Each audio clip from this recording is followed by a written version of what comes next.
Hello students, आज हम बात करेंगे कंटिन्यूस चार्ज डिस्ट्रीब्यूशन के बारे में। लास्ट प्रीवियस वीडियो में हमने कूलाम्स लॉ की वेक्टर फॉर्म और सुपरपोजिशन प्रिंसिपल ऑलरेडी डिस्कस कर चुके हैं। अगर आपने वो वीडियोस नहीं देखी हैं तो उनके लिंक्स मैं डिस्क्रिप्शन में दे दूँगा, आप लोग जाके उन्हें देख लेना। उसके बाद हमारा नेक्स्ट टॉपिक जो आता है वो आता है कंटिन्यूस चार्ज डिस्ट्रीब्यूशन। ठीक है, और इस टॉपिक की हमें रिक्वायरमेंट क्यों पड़ी, तो इससे पहले हम जान लेते हैं कूलाम्स लॉ की कुछ लिमिटेशंस के बारे में। तो जो लिमिटेशंस हैं कूलाम्स लॉ की, उसमें जो मेन लिमिटेशंस हैं, लिमिटेशन ऑफ कूलाम्स लॉ। तो कूलाम्स लॉ की जो लिमिटेशंस हैं उसमें जो फर्स्ट लिमिटेशन है वो यही है कि ये ओनली पॉइंट चार्ज पर एप्लीकेबल होगा। It always applicable only on point charges. तो अगर ऐसा ही कोई बॉडी है जिसे हम पॉइंट चार्ज कंसिडर नहीं कर सकते, वहाँ पर आप कूलाम्स लॉ अप्लाई नहीं कर सकते। सपोज़ करें मैं बोलूँ कि ये आपके जो हैं दो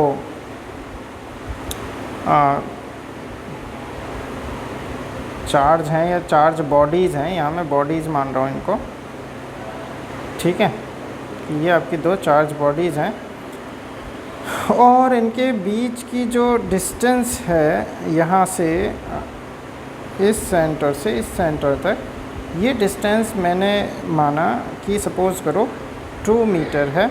और ये जो बॉडीज़ हैं, इन बॉडी का जो रेडियस है उसको मैं मान रहा हूँ लगभग 1 मीटर। ऑलराइट, तो आप ये देखिए कि 1 मीटर और 1 मीटर की ये जो है रेडियस है और इनके बीच की जो डिस्टेंस है वो ओनली 2 मीटर्स है। तो हम इसे पॉइंट चार्ज कंसिडर नहीं कर सकते।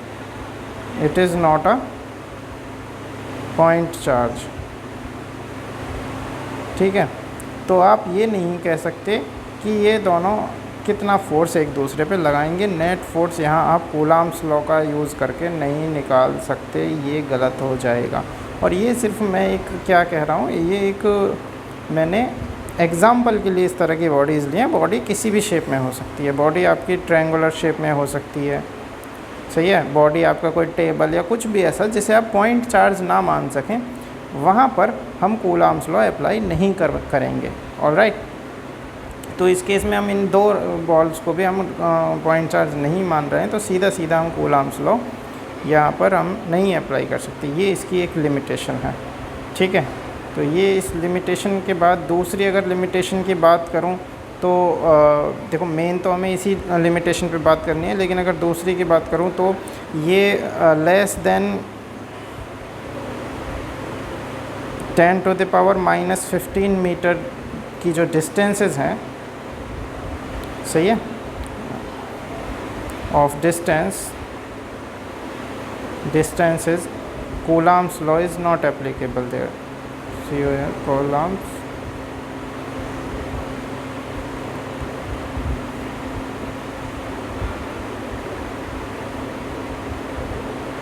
Coulomb's law is not applicable there. ठीक है, तो यहाँ पर भी हम कूलाम्स लॉ अप्लाई नहीं कर सकते हैं। ऑलराइट, और अगर हम बात करें कि मोर देन अगर 10⁻18 मीटर की डिस्टेंस है, मोर देन 10⁻18 मीटर की जो डिस्टेंस है of distance,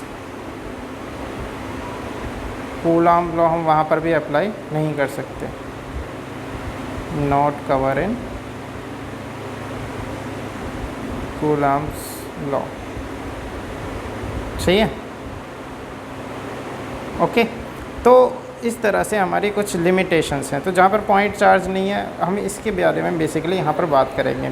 less than 10⁻⁻15 metre, यानी कि ये आपके बेसिकली यहाँ पर स्ट्रॉन्ग न्यूक्लियर और वीक न्यूक्लियर फोर्स एप्लीकेबल हो जाते हैं, इसीलिए हम यहाँ पर कूलाम्स लॉ अप्लाई नहीं कर सकते। और मोर देन 10⁻18 मीटर पर भी हम इसकी वैल्यू पर यहाँ हम कूलाम्स लॉ अप्लाई नहीं कर सकते। ऐसा नहीं है कि वहाँ फोर्स नहीं लगेगा, फोर्स लगेगा, बट यहाँ पर हम कूलाम्स लॉ अप्लाई नहीं कर सकते, क्योंकि हम पढ़ चुके हैं कि जो इलेक्ट्रोस्टैटिक फोर्स है इलेक्ट्रोस्टैटिक जो फोर्स है उसकी जो वैल्यू है, वो जो उसकी जो लिमिट है वो कहाँ तक जाती है, इन्फिनिटी तक जाती है। ऑलराइट, तो शुरुआत करते हैं हम कहाँ से कि कंटिन्यूस चार्ज डिस्ट्रीब्यूशन क्यों यहाँ पर हम यूज़ कर रहे हैं, और जहाँ हम पॉइंट चार्ज नहीं ले रहे हैं वहाँ पर हम क्या काम करेंगे। तो देखिए, अगर हम ऐसी बॉडीज़ के साथ डील कर रहे हैं जहाँ पर हम बॉडी को पॉइंट चार्ज नहीं मान रहे हैं, तो वहाँ हम क्या मान लेते हैं कि जो चार्ज है वो पूरी बॉडी पर डिस्ट्रीब्यूटेड होगा। ठीक है, तो हम यहाँ लें कॉन्टीन्यूस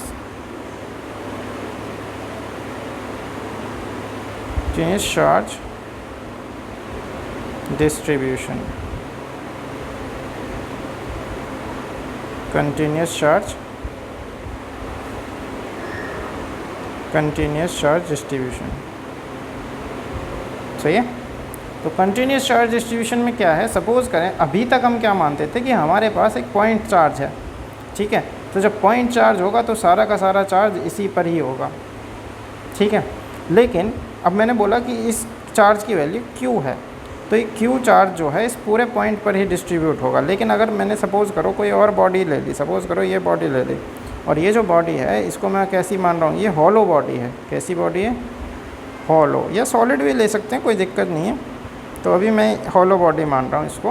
तो अब मैंने यही q चार्ज इसको ट्रांसमिट किया, इसको यही q चार्ज जो दिया, तो ज़रूरी नहीं है ये q चार्ज कहाँ आएगा, ये q चार्ज इसके पूरे सरफेस पर इक्वली डिस्ट्रीब्यूट हो जाएगा, क्योंकि ये कैसी बॉडी है, ये कंडक्टिव बॉडी है। तो चार्ज पूरे बॉडी पर कैसे डिस्ट्रीब्यूट होगा, इक्वली डिस्ट्रीब्यूट हो जाएगा। अगर यही बात मैं आपसे बोलूं कि मैंने ये जो है इसके लिए ले लिया, सपोज़ करो एक ये रॉड है मेरी और इसकी लेंथ l है, और अगर मैं इसको ये चार्ज q दे रहा हूँ, तो ये q चार्ज इस पूरी बॉडी पर इस तरह से इक्वली डिस्ट्रीब्यूट जो है हो जाएगा। ठीक, और अगर मैं यही बात कहूँ कि यही चीज़ मैं एक क्यूब के साथ भी कर रहा हूँ यहाँ पर, ठीक है, कि ये मेरे पास है एक नॉर्मल क्यूब, और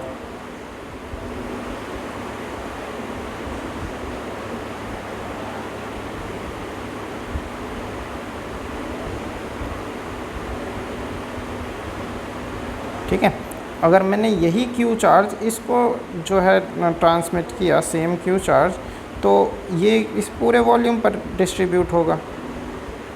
समझे, ये कहाँ डिस्ट्रीब्यूट होगा, इस पूरे वॉल्यूम पर, इस तरह से। ऑलराइट, तो हम ये देख रहे हैं कि जब पॉइंट चार्ज कंसीडर कर रहे हैं कि सारा का सारा चार्ज एक पॉइंट पर होता है, लेकिन अगर वो पॉइंट ना होकर एक बॉडी हो जाए, नॉर्मली कोई बड़ी बॉडी जो कि नॉर्मल केस में हमारी होती ही हैं, तो हम बात करते हैं कि वो पूरे सरफेस पर डिस्ट्रीब्यूट हो जाएगा। और यहाँ पे हमें तीन तरह के सरफेसेस, तीन तरह की जो बॉडीज़ हम मिलती हैं उन्हें हम कवर करते हैं, जिसमें फर्स्ट होता है हमारा लीनियर चार्ज डिस्ट्रीब्यूशन। कैसा होता है, लीनियर चार्ज डिस्ट्रीब्यूशन।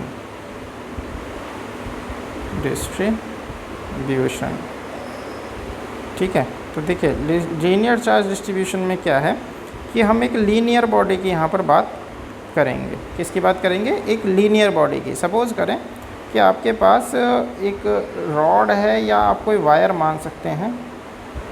ठीक है, आप क्या मान सकते हैं, कोई भी वायर मान सकते हैं। तो सपोज़ करो मैंने ये वाली वायर जो है मान ली यहाँ पर। ठीक है, ये ठीक इस तरह से ये मेरे पास एक सिलेंड्रिकल वायर है। ऑलराइट, और मैंने माना कि जो भी चार्ज मैंने इसको दिया है, q चार्ज अगर मैं इसको दे रहा हूँ, तो वो q चार्ज इस पूरे वायर पे कंटिन्यूसली डिस्ट्रीब्यूट हो जाएगा। ठीक है, तो हम मान रहे हैं that we assume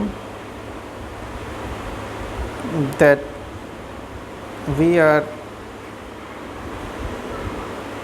giving plus q charge to a straight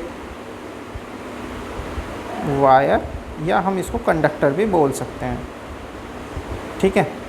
तो हम इसको जो है ये चार्ज हम Q पास कर रहे हैं।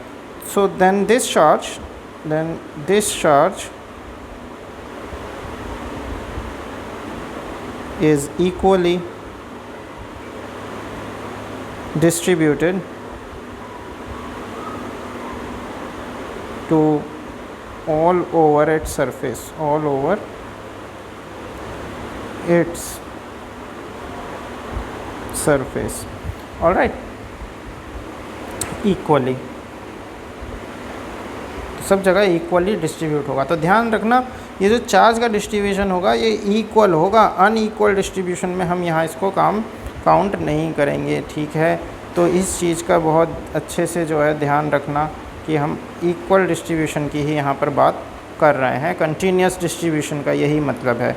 तो फर्स्ट लीनियर चार्ज डिस्ट्रीब्यूशन में अगर हम मान के चल रहे हैं कि ये जो हमारी लेंथ है ये है कितनी, L लेंथ, और Q चार्ज हमने इसको डिस्ट्रीब्यूट किया इस पूरे पर, तो जो चार्ज डेंसिटी हो जाएगी हम मानेंगे चार्ज पर यूनिट लेंथ होगा,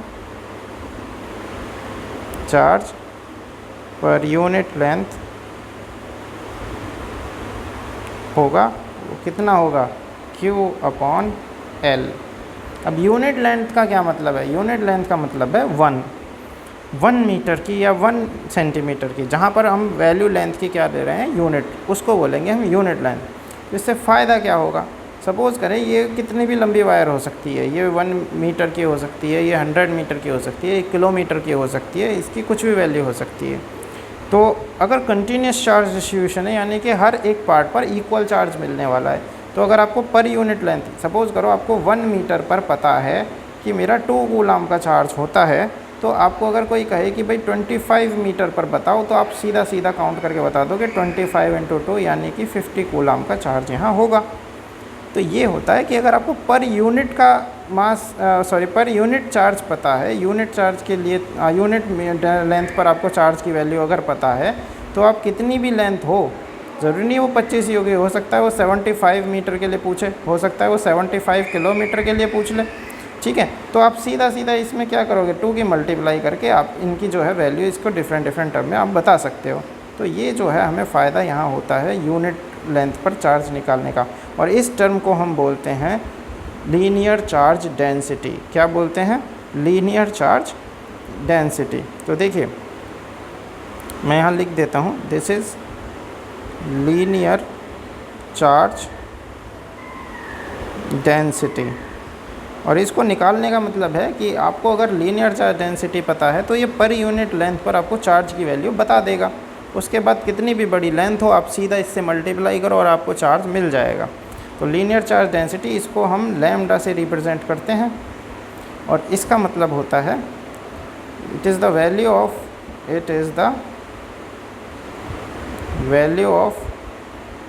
चार्ज पर यूनिट लेंथ, ठीक है। तो इसको हम लिख सकते हैं lambda is equal to Q/L। क्या लिख सकते हैं, lambda is equal to Q/L। तो हमें यहाँ linear charge distribution, linear charge density हमें यहाँ पता चल गई। तो अब देखो, सपोज़ करो अब यही एक रॉड है और आपसे कोई पूछे कि इसकी वजह से यहाँ पर अगर कोई पॉइंट है P, और यहाँ हमने यूनिट चार्ज रखा, यूनिट चार्ज मतलब 1 कूलम का चार्ज, तो इसकी वजह से, इस वायर की वजह से यहाँ पर कितना फोर्स लगेगा।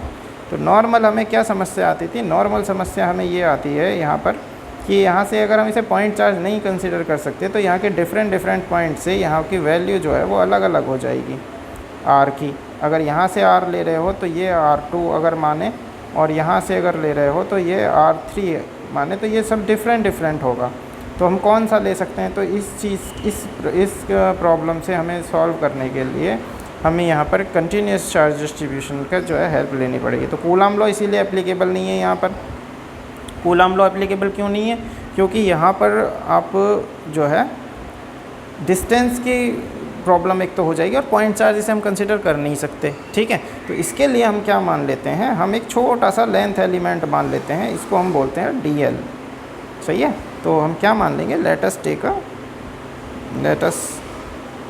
take a small length element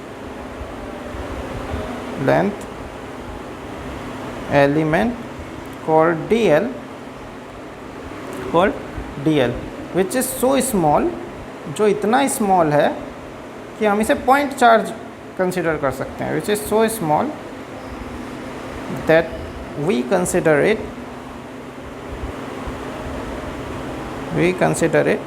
point charge. All right, so अब अगर हम इस dl लेंथ को यहाँ पर एज्यूम करके चल रहे हैं, ये वाली लेंथ को, ठीक है, तो हम यहाँ से इसकी जो डिस्टेंस है इसको हम मान सकते हैं कितना, r, कितना मान सकते हैं यहाँ से डिस्टेंस इसकी r। हम सीधा कूलम्स लॉ यहाँ पर अप्लाई कर देंगे। तो हम क्या अप्लाई करेंगे, according to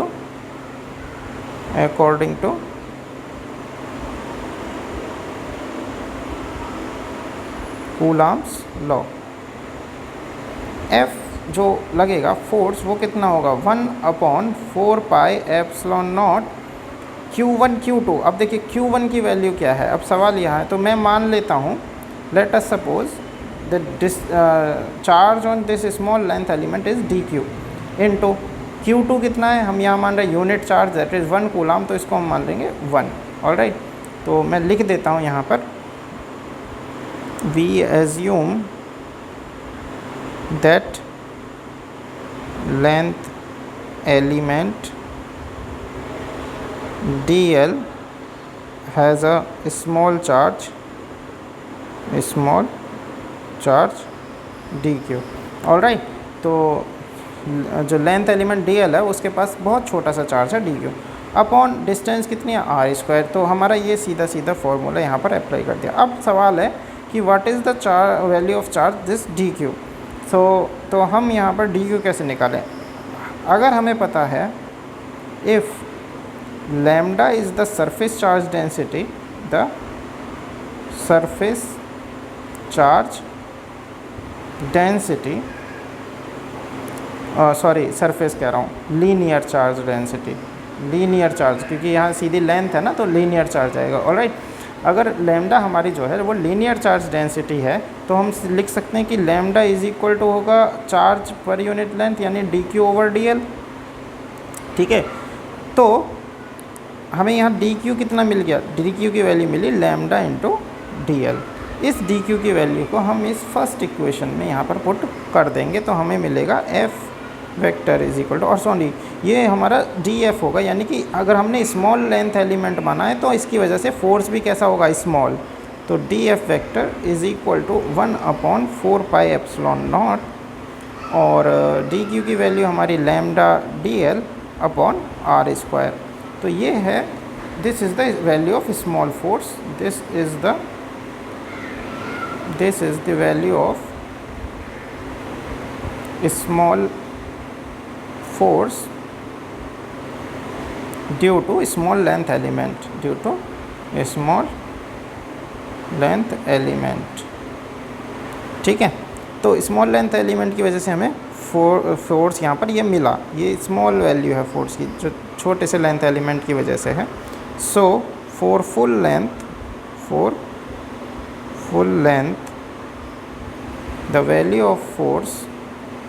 the value of force is calculated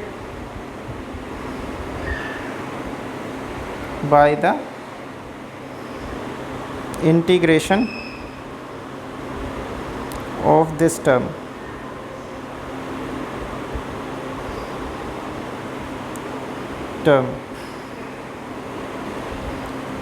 with term for full length के लिए हम इस टर्म को क्या कर देंगे, इंटीग्रेट, तो हमें फुल फोर्स की वैल्यू मिलेगी F।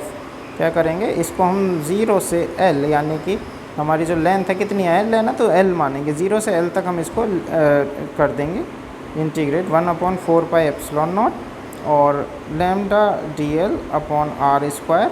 तो हम यहाँ देखेंगे कि ये सब का term 1/4 pi epsilon not lambda upon r² तो कांस्टेंट है, तो ये बाहर आ जाएगा, तो lambda upon 4 pi epsilon not r² बाहर आ जाएगा, और ये फुल लेंथ के लिए इसको हम इंटीग्रेट कर देंगे dl को, विच इज़ l। तो ये आ जाएगा lambda upon 4πε0r² into l। सो जो फुल फोर्स की वैल्यू आएगी हमारी वो कितनी आएगी, lambda upon 4πε0 l upon r²। तो ये हमारा जो है एक लेंथ की वजह से किसी पॉइंट पर जो है नेट चार्ज आ जाएगा। ठीक है, इसमें आप ये भी लिख सकते हो, यहाँ से यहाँ तक ये ओके है। ठीक है, तो ये हमारे आएगा लीनियर चार्ज डिस्ट्रीब्यूशन के लिए फोर्स की वैल्यू। इसके बाद हमारे होते हैं कंटिन्यूस चार्ज डिस्ट्रीब्यूशन में होता है हमारा सरफेस चार्ज डिस्ट्रीब्यूशन। देखिए इसको मैं बता देता हूँ। अब अगर आपको ये पॉइंट समझ में आया तो इसमें इतना दिक्कत नहीं है। क्या होता है सरफेस चार्ज डिस्ट्रीब्यूशन। तो सरफेस चार्ज डिस्ट्रीब्यूशन में हम क्या मानेंगे कि हमारा जो चार्ज डिस्ट्रीब्यूट है वो एक सरफेस पर है। तो सपोज़ करें यहाँ पर कोई एक शीट है, ठीक है, ये शीट कैसी भी हो सकती है, इस शेप की हो सकती है, किसी भी शेप की हो सकती है। अब अगर Q चार्ज इस पर डिस्ट्रीब्यूट है तो ये किस तरह से होगा, इक्वल डिस्ट्रीब्यूशन होगा यहाँ पर। सही है, ये ध्यान में रखना कि डिस्ट्रीब्यूशन चार्ज का जो हो वो कैसा हो, इक्वल होना चाहिए हर जगह पे, कहीं पे भी इनवेरिएंस उसमें नहीं आना चाहिए। ठीक है, तो हम इसकी वजह से क्या मान लेंगे, सपोज़ करो हमने यहाँ पर एक अब ये है कुछ भी शीट है, इसकी कुछ भी वैल्यू हो सकती है ABCD। तो हम यहाँ क्या माने, और इसकी वजह से, इस शीट की वजह से यहाँ पर एक हमें पॉइंट चार्ज दिया है P और पूछा है यहाँ पर अगर 1 कूलम चार्ज यूनिट चार्ज रखा है तो इस शीट की वजह से इस पर कितना फोर्स लग रहा होगा। तो ये निकालने के लिए हम क्या मान लेंगे कि स्मॉल एलिमेंट ऑफ यहाँ पर एरिया मान लेंगे। इस एरिया को हम बोलेंगे DS यानी small surface. So if the charge is distributed all over the surface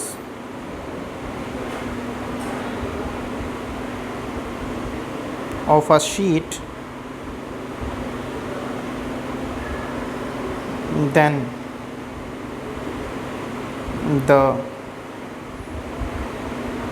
force on a point P due to this कितना होगा, वो कितना होगा हम मान लेंगे यहाँ पर DS एक स्मॉल एलिमेंट हम यहाँ पर मान लेंगे। तो लेट अस कंसिडर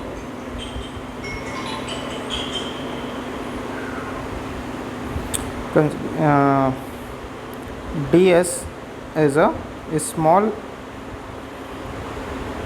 area या small surface and we consider it point charge, all right, point charge। और इस स्मॉल सरफेस से हम ये पॉइंट P तक की जो डिस्टेंस है इसको हम मान सकते हैं R है, क्योंकि ये तो पॉइंट है। ठीक है, और हम मान लेंगे DS area has charge DQ, इसके पास चार्ज कितना DQ। तो यहाँ पर एक दूसरी टर्म आती है जिसे हम बोलते हैं क्या बोलते हैं, सरफेस चार्ज डेंसिटी। क्या बोलते हैं, सरफेस चार्ज डेंसिटी। और ये बिल्कुल सेम उसी की तरह है, इसको पर हम रिप्रेजेंट करते हैं सिग्मा से। किससे, सिग्मा से। ये क्या बताती है, it is the value of charge per unit area. सही है, per unit area, charge per unit area. तो सिग्मा इज इक्वल टू हमें बताएगा Q upon A, where A is the area, A is the area of the surface, area of the surface. All right, तो यहाँ पर ये हमारा क्या है, सरफेस चार्ज डेंसिटी। तो अब हम यहाँ पर सिंपल जो फोर्स लग रहा होगा F इस डी एफ लगेगा, स्मॉल फोर्स लगेगा इस स्मॉल एलिमेंट की वजह से, वो कितना हो जाएगा 1/4πε0। और चार्ज हम मान लेंगे कितना है इस पर डी क्यू, जो कि हमने माना है यहाँ पर पहले से ही, इंटू 1/r²। ठीक है, बाद में हम बता देंगे कि अगर if sigma is the surface charge density, so sigma is equal to D Q over D S लिख सकते हैं।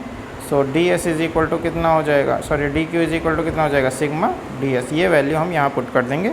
तो D F is equal to हमें मिलेगा यही 1/4πε0 sigma is equal to D Q is equal to sigma D S upon r²। All right, सो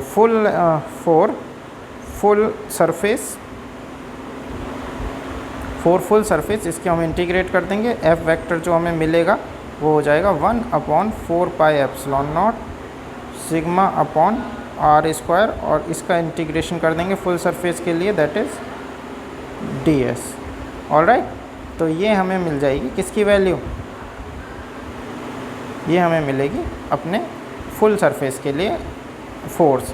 सही है, तो यहाँ पर हम किसका यूज़ कर रहे हैं, यहाँ पर हम यूज़ कर रहे हैं सरफेस चार्ज डेंसिटी का। अब समझने वाली बात ये है कि सरफेस के केस में जैसा भी हमारा होगा उसका हम एरिया, फुल एरिया उतना ही लेंगे।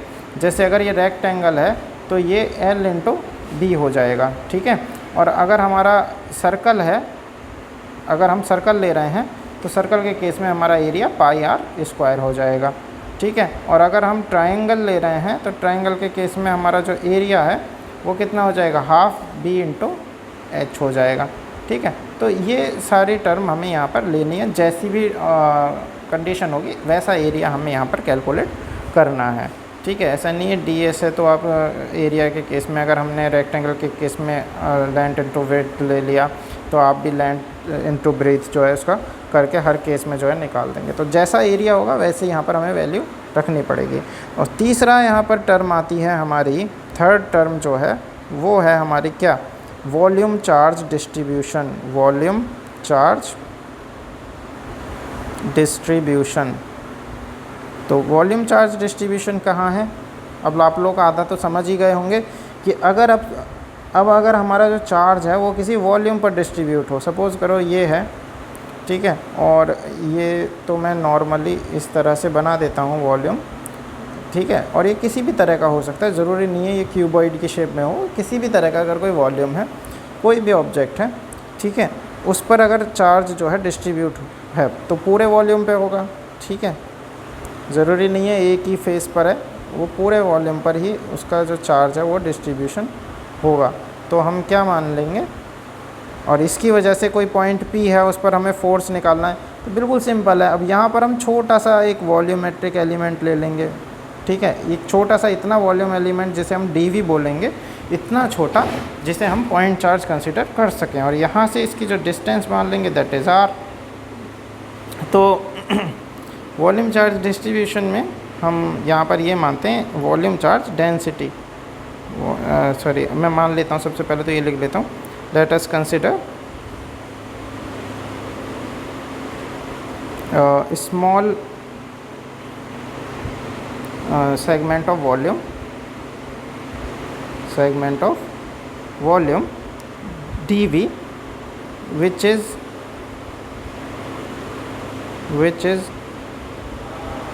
considerable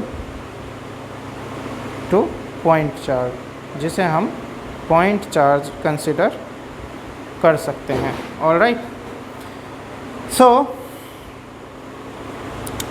इसकी वजह से जो फोर्स लगने वाला है F, वो कैसा लगेगा, स्मॉल फोर्स लगेगा, दैट इज़ 1/4πε0, और इसको हम बोलेंगे dq, और ये इट हैज़ चार्ज, मैं यहाँ लिख देता हूँ, इसके पास चार्ज कितना है dq। ठीक है, तो dq into this is 1 coulomb, unit charge पर पूछ रहे हैं, अपॉन r²। ऑलराइट, तो ये हमारा यहाँ पर बना। इसके बाद dq की वैल्यू, इफ़, अब यहाँ पर एक टर्म आएगी, उसको हम बोलेंगे वॉल्यूम चार्ज डेंसिटी। क्या बोलेंगे, वॉल्यूम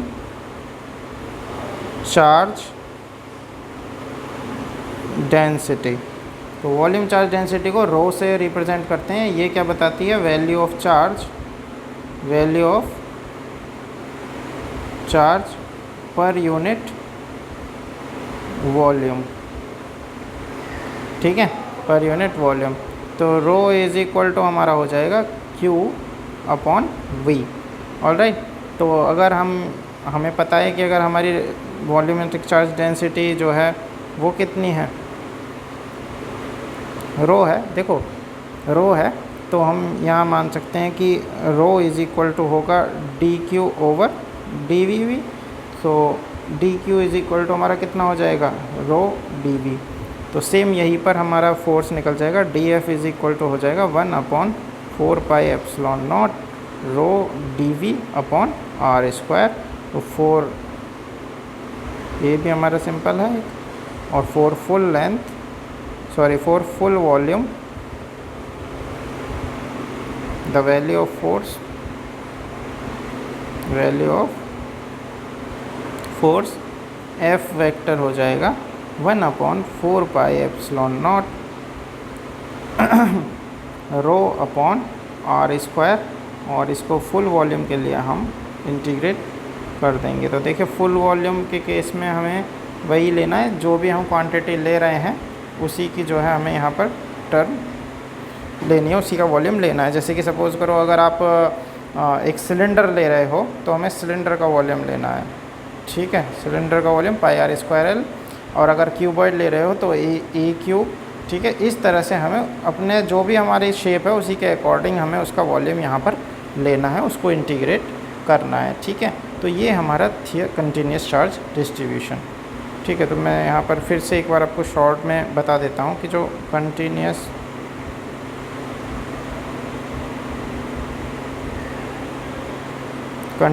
चार्ज डिस्ट्रीब्यूशन है, ये 3 तरह का होता है।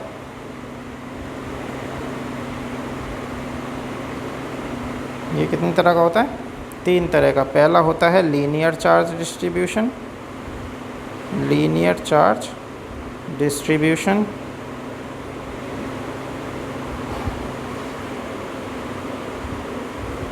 दूसरा होता है एरिया, या इसे सरफेस भी बोलते हैं,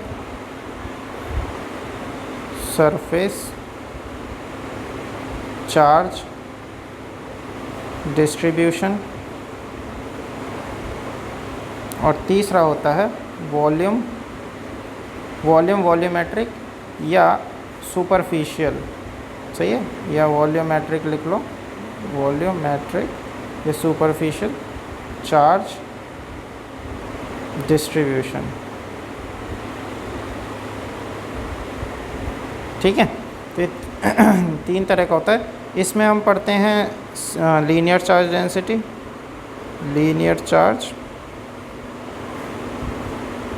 डेंसिटी, जिसे हम लैम्डा से रिप्रेजेंट करते हैं। क्या बताती है? Charge per unit length.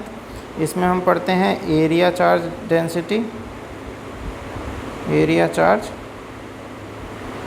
Density, जिसमें हम पढ़ते हैं कि जो सिग्मा है वो होता है हमारा Q अपॉन एरिया। और इसमें हम पढ़ते हैं वॉल्यूम चार्ज डेंसिटी। क्या पढ़ते हैं? Volume charge density. ये हमें क्या बताती है? Rho is equal to charge per unit volume. तो ये तीनों चीज़ें हमने यहाँ पर आज देखी। तो जहाँ हमारा पॉइंट चार्ज हम कंसीडर नहीं करते वहाँ कूलम्ब्स लॉ इस तरह से जो है हम अप्लाई करते हैं। ऑलराइट, तो अगर आपको ये वीडियो पसंद आई हो तो प्लीज़ वीडियो को लाइक ज़रूर करें। देखिए प्लीज़, अगर आपको वीडियो में से कुछ सीखने के लिए मिलता है तो प्लीज़ लाइक ज़रूर किया करें, इससे ये वीडियो ज़्यादा से ज़्यादा लोगों तक पहुँचेगी। अपने दोस्तों के साथ शेयर करें और इस चैनल को प्लीज़ सब्सक्राइब ज़रूर करें। आपके स्पेलिंग ही गलत है, सब्सक्राइब ज़रूर करें। आपके इस एक्शन से हमें मोटिवेशन मिलता है और हम ज़्यादा से ज़्यादा वीडियो आपके लिए लाएंगे, ठीक है। और अगर आपको किसी भी तरह का कोई भी नोट्स वगैरह की रिक्वायरमेंट है तो आप मुझे डायरेक्टली सीधा कमेंट सेक्शन में कमेंट कर सकते हैं और आपको नोट्स जो है मैं लिंक प्रोवाइड करवा दूँगा, ठीक है। Thank you guys.